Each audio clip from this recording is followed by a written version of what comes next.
incident and will continue to be so for an undetermined amount of time. There is still a tremendous amount that we do not know, as this is an ongoing investigation. Please hold all questions until the end. You will hear from Mayor Corey Woods first, then Fire Chief Greg Reese, followed by Police Chief Sylvia Moyer. We will begin now. I'd like to introduce Mayor Corey Woods. Thank you, Chief Glass. So I'm going to probably just reiterate some of the comments I've made this morning in several media interviews. This is still clearly a very fluid situation right now. We will continue to release information to the public as we have it. But the current thing that I'm trying to let people know is that, first of all, whenever I get up in the morning and something like this happens, the first thing you wonder about, is there any loss of life? And the fact is, so far, we've been able to report that there has been no loss of life at the scene, and that is the thing that most people who've reached out to me about this have asked a question about. So I just want to make sure that we reiterate that in front of all these cameras. The other thing is, I would just try to tell the people of the city of Tempe who either live here or work here, please make sure you allow the crews to do their jobs. We've got Tempe Fire Medical Rescue, Tempe Police Department, and several other municipalities who've also offered their services during this time. So the biggest thing I would try to tell people is we need to let the crews down there do their jobs, do the investigation, and do the cleanup with minimal interference or no interference. So if people could stay away from that area for a further notice, that would be optimal. Clearly, from a traffic standpoint, you're not going to be able to get through anyway, but we just want to make sure that there isn't interference. We want to make sure that residents aren't out, or even the media flying drones over the area. That airspace needs to be clear so our public safety workers can do their jobs. And so that is my main message to everyone today, and to the residents of the city of Tempe. Stay away from the area until further notice. We've got a bunch of dedicated people from the city of Tempe and beyond working on the situation, and I've got full confidence that we are going to find out exactly what happened, and we're going to continue to get the job done. So with that, I'll take any questions, or I can turn it over. All right, thank you so much. I'm going to now introduce Chief Reese from Tempe Fire Medical Rescue. Thank you, Mr. Mayor.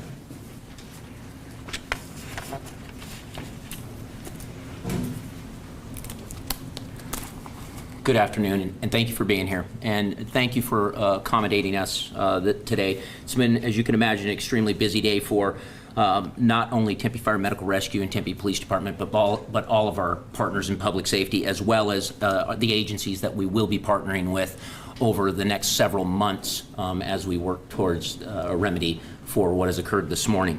I'm going to read to you some of the timeline because I have been engaged in the activity since the early morning hours, and obviously engaged in supporting our crews out there and working. I was not watching my clock closely. So I'm going to run through how things developed today and where we are currently. At 6:09 this morning, Tempe Fire Medical Rescue Department was dispatched for a train fire with reports of a possible train derailment at the location of Farmer and University. On arrival, crews confirmed there was a train derailment with partial collapse of the bridge and active fire to multiple train cars. At 6:16 this morning, a first alarm hazardous assignment was called for the assignment, and based on some of the findings that they had, the initial crews had. Crews from Tempe Fire Medical Rescue, Phoenix Fire, Scottsdale Fire, Mesa Fire, Medical, Chandler Fire responded to assist in the firefighting activities and continue to work on the scene diligently to address the hazards that still remain. At 6:44, a second alarm was dispatched, a third alarm was called at 7:05, and the event went as high as a fourth alarm, which was called at 11:05. In our world, that is a very, very large event. The focus of the initial operation was to contain the fire and keep it from spreading to additional cars. The fire has been knocked down, and the crews continue to address any hot spots along the bridge. We were able to utilize a fireboat through the automatic aid system with the help of Peoria Fire Department. I made a call earlier this morning to Peoria's fire chief, asked if they could deploy their fireboat. We are in an automatic aid system, and the city of Peoria, through the fire chief, quickly answered my call, and they deployed their asset from Lake Pleasant, and we had it in the water, and it has done some amazing work for us. The focus of the operation now is to contain a hazardous material leak from one of the cars. The hazardous material leaking is cyclohexane, which is a flammable liquid. It is used to produce other chemicals and solvents. The leak is not going into the Tempe Town Lake itself. Crews are continuing to work with the regional partners and Union Pacific to address the leak, and we do not have a time frame for the resolution of the leak at this time. The Arizona Department of Environmental Quality did monitor the air early on and throughout this event and found no imminent hazard at that time, and they continue to monitor, and they do not have any hazards, that is, in the air for the public. I was asked early on if the smoke is toxic. Smoke is toxic, period. If people are in smoke, we would ask them to move out of the smoke into clean air. But there is no hazard that has been identified through our monitoring other than the products that we find of normal combustion. We have received several questions, and our PIO, Chief Glass, has received several questions, and she asked me to address or answer where we are with them. One of the questions is concerning possible derailment from June 26th. I say possible as this investigation was conducted by the Union Pacific, and all questions about the result of the investigation should be referred to Union Pacific for their comment. Tempe Fire Medical Rescue did respond to the same area of Rio Salado and Salt River with along the Union Pacific Bridge and had put out a fire that occurred with the rail ties. No rail cars were on fire during that event. We have also been receiving significant amount of inquiries concerning the water quality and possible impacts. We are working with multiple partners on the local, county, state, and federal level to ensure the water and all additional environmental concerns are addressed as the situation continues to develop. We do not have the specific information on any results of immediate impacts or any time frame. I will now turn it over to Chief Moyer.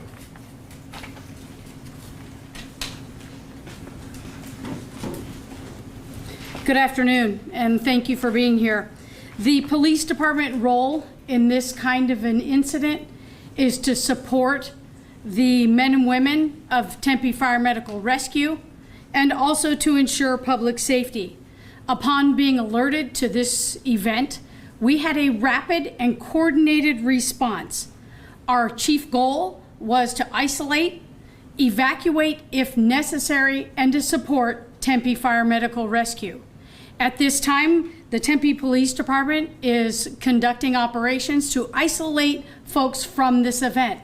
It's commonly known as traffic control and pedestrian control so that we don't have folks entering an active scene. Throughout this event, we conduct operations, planning, intelligence gathering, and the other associated activities with an event of this significance. We really have to say that this kind of an event, an incident that occurs in this part of Arizona, is one where you will see patches from all over the valley. ASU, Chandler, a number of agencies came to support us, to help, and to lend whatever aid they could offer. And early on in this event, we reached out to our partners in the federal government, primarily the Phoenix office of the FBI. And you might wonder why we did that. We did that for a number of reasons. One is that we enjoy a very positive relationship with our federal partners. And if anything were to occur in this incident that would give rise to an investigation, we had our detectives and the FBI side by side, so that we were ready if this evolved into a criminal investigation of any kind. We would have the resources, the assets, and the talent on ground side by side conducting the investigation.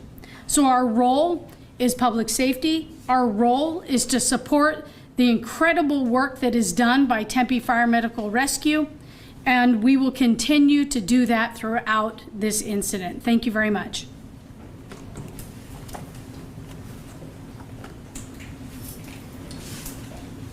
Do you have any questions of Mayor Woods here, myself, or the police chief? In regard to the structural integrity of the bridge, on June 26th, there was a derailment. Were you aware of this, and was this any cause to the derailment today? Sure, I'm going to keep this on just for expedience. We were alerted to the derailment. That is completely the domain of Union Pacific Railroad. The police department response was to ensure that the folks that were assessing, mitigating, and recovering from that derailment were doing so in a safe way. and that no citizens of Tempe or anyone that was traveling around that area would be compromised so they could get their work done. At that time, there was no reason for us to involve ourselves further. Is there any agency that goes back after Union Pacific does its mitigation to make sure that it's safe to traverse over there?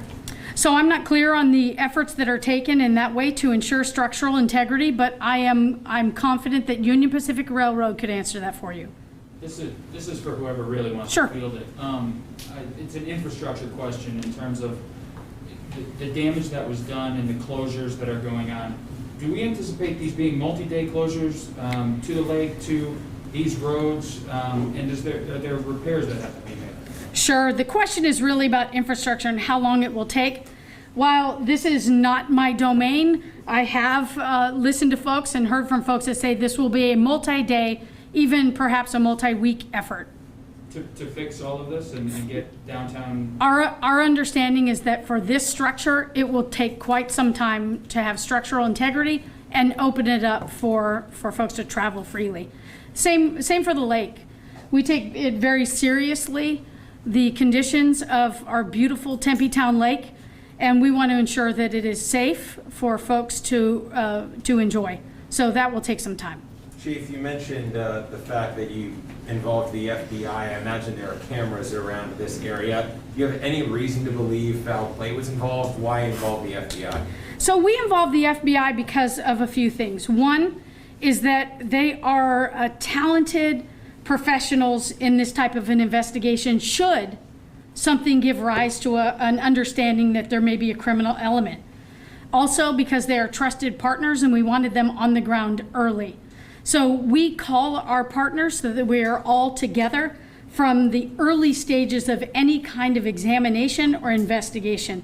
So there was nothing that gave rise early on for us to believe that there was going to be something criminal, but the smart practices in investigations are to involve our partners early, and we did just that.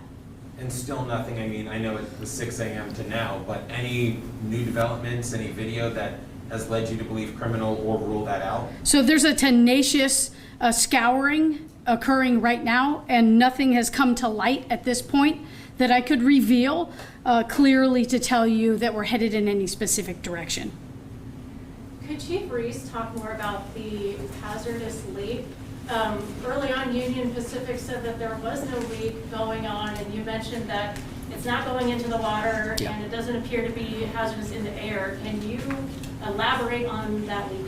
Yeah, it is a liquid, and there is a leak that when I left the scene about 2 hours ago, they were still working to contain that leak. It is a car that is part of the derailment, or the cars that derailed. There are multiple cars that derailed, multiple liquid containers or containers that would transport a liquid, either pressurized or non-pressurized, and there was 2 grain cars that were all part of the collapse. One that I know for sure is the cyclohexane. I know that as to be confirmed. There are others that were identified throughout, but I can't be specific on what actually came off the track except the cyclohexane, because that is the leak they are working on. It is a coordinated effort that is going on. We have identified where that leak is going. It is actually not going into the waterway. It is being dumped into a dry bed area. So the cleanup will be not from a environmentally in the water. It'll be a cleanup to wherever, and I'm not the expert that knows how to clean that up or anything, but I did confirm that it was going into a dry bed. What is cyclohexane? Can you develop it? Yeah, it is, as I said earlier, most of these chemicals are chemicals that are being transported in bulk, and they're part of other processes. I believe it is part of almost like a thinner, paint thinner, and I was also told at the EOC that it's used to make some solid products, some of your poly products, your PVCs and stuff. I'm not an expert on that, but that is what I was informed.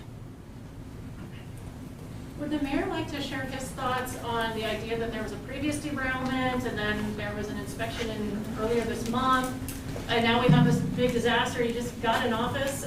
Is there, what are your concerns? Is there anything that the city can do to make sure this doesn't happen again, or make sure that this area stays safe? So the conversations about the previous derailment apparently happened before I took office as mayor, so I'm still kind of actively learning about that. And as a matter of fact, I only heard about that earlier this morning once this incident took place. So I definitely can't speak to the veracity of that claim at this point. I really would have to spend some more time talking to folks at Union Pacific and speaking with our staff as well to find out more about that previous derailment that you're talking about. Mayor, at Union Pacific, do they have a team here that you've been talking with today? I have not personally had any communication with them. It's very possible that our city staff or Chief Reese has, but I'll turn it over to him. I was going to say, yes, there is, down at the scene, that I have been truly impressed with the response, not only with our automatic aid partners, but and all of our partners, but the federal agencies that are down there. Union Pacific is well represented, as well as many other agencies. And this is, as Chief Moyer said, I don't have a timeline, but there are a lot of agencies that have come into town. People that have flown here, traveled from California, et cetera, from the people that I've come across there. So this is going to be a large team effort, and it is going to be, I've referred to it as a campaign event. Though we will mitigate the fire and control this leak, this is going to be a campaign event for us as a city and as the agencies that are involved in trying to remedy this and get everything back operational. Obviously, we have a lot of questions about this June 26th event. Any reason why they aren't here at this press conference? Were they invited to be here?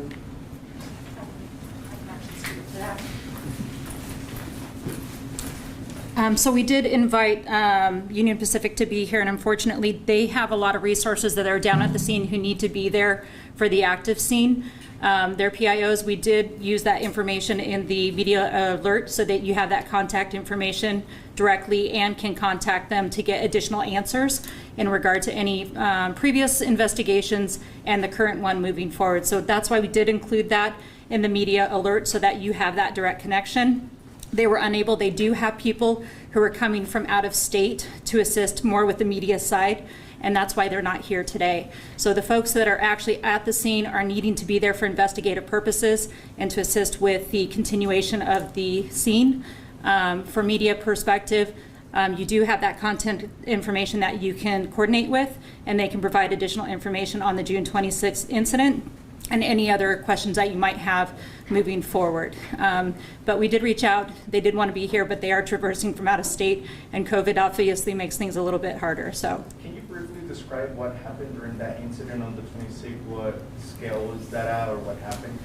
When, in comparison to this one, it was actually a very minor incident when it comes to what was involved, what was damaged. There was a very small section of rail ties that were on fire that were quickly put out. Some slight damage to the bridge itself from what we could see, and then the investigation was turned over to Union Pacific. I want to speak to that a little bit, because we've been told by like the Federal Railroad Administration that basically these inspections are not public record, and that basically Union Pacific polices itself, and I think even Tempe has to request the records from the railroad companies. You know, in light of this incident, are you guys going to try and, I guess, monitor Union Pacific more? Because now we have a damaged bridge, and at least in this case, no one was injured, but we could be looking at a very different scenario, and no one is really watchdogging them. I think that's going to come down to the regulations and what are in place that we need to look at further. If there's certain parameters in place that we don't have control over, that's something that we can look into, but I don't have a direct answer that will immediately proceed forward. It is something that can be looked at, but we have to follow the federal guidelines, the state guidelines, and as do everybody else. And Mayor, a lot of people are wondering, I mean, this bridge has been around since before the 1930s. It's an iconic piece of, you know, Tempe's history right there on the lake. People are going to wonder if this is going to be rebuilt, and if Union Pacific is going to pay for it. How are you thinking about this moving forward? Well, I mean, clearly the fact that the bridge was actually being utilized, I would think that they would probably want to rebuild it. But at the same time, I'm not a Union Pacific representative, and so I can't speak to what they're going to choose to do. But it clearly wasn't a bridge that was inactive. It was currently being utilized. So I would think they're going to probably take a very hard look at rebuilding it so it can continue to be used. But you'd have to ask them just to get a full confirmation. And then I imagine this is a massive bill. Is Union Pacific going to foot it? I would assume so. But we're going to have a conversation about that. I mean, clearly, given the fact that it is their property, I would imagine that they probably will. But once again, we'll be having those conversations, myself and all the folks standing up here and City Manager Andrew Ching, and we'll find out.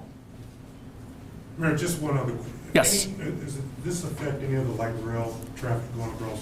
So the light rail is currently shut down because of what happened this morning. So yes, so no light rail. I know the 202 is still shut down as well. So I know it definitely has impacted traffic and rail service, and that will probably continue until we're convinced that it's safe enough for those services to resume.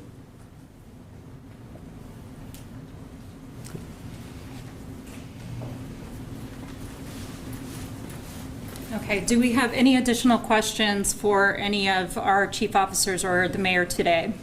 I mean, on the drive over, I saw them still put the water down on these hot spots. How long do you anticipate your men having to be out there, and are you taking shifts? I mean, I imagine people have been in the heat, 150-degree heat for a while. Yeah, so it went out at 6:09 this morning. We shift change at 8 o'clock. The initial crews that were going off shift did work for quite a while, but we got the oncoming crews out there. Part of the decision to go to a fourth alarm, once we got all the resources in place to operate, part of the reason to go to greater alarms is to bring more workforce out to ensure that we are rotating our workers through, because they are in full PPE in those conditions out there. So we wanted to rotate them, make sure they're hydrated, cooling. We've even released crews that have been there for a period of time. It will continue to smolder for a while. When you look at some of the train cars, they were carrying bulk wood. It's very dense. It's going to burn for a while. We're going to continue to put water on it, but it's really hard to get into the center of those piles of lumber, especially elevated in that is given the scenario that we have. They're out over the lake still. Again, we utilize that fireboat, but getting deep penetration into the bulk of that wood is going to be a challenge. Two questions. I know you said there are no injuries. Was there somebody on the train, and how did they get out unscathed? So my understanding in listening to the briefs over there, and again, I'm not expert in the rail system and what was going on. I was told there were 95 cars that were transferring across there. Obviously not all at the same time, but there were 95 cars connected to that. And so you can imagine, I don't know operationally where everybody is, but we're very fortunate, as the mayor started off with, that nobody was hurt. You may hear, or you may have heard, we did transport one firefighter to the hospital for dehydration. He's fine, and he's been released as of now. But as the mayor said, this is a very, very, very, it was a very dangerous event, continues to be, and if we get through this, continuing to that being our only injury or our only illness, then hey, that's A-okay for me as the fire chief. Yeah, do you know how many people were on the train now from Union Pacific? I do not. That's why I mean 95 cars. I don't know what it takes to pull 95 cars full. And are you guys pulling water from Tempe Town Lake? No, we do not suction from Town Lake. We are pulling all of our water through our hydrant system. We have had no issues with the water system at all. Again, we work closely with our water department, and we recently became a Class 1 fire department, which is a testament to our water, to our public works and what they do with our water, and it proved it today. Thank you. Thank you all very much.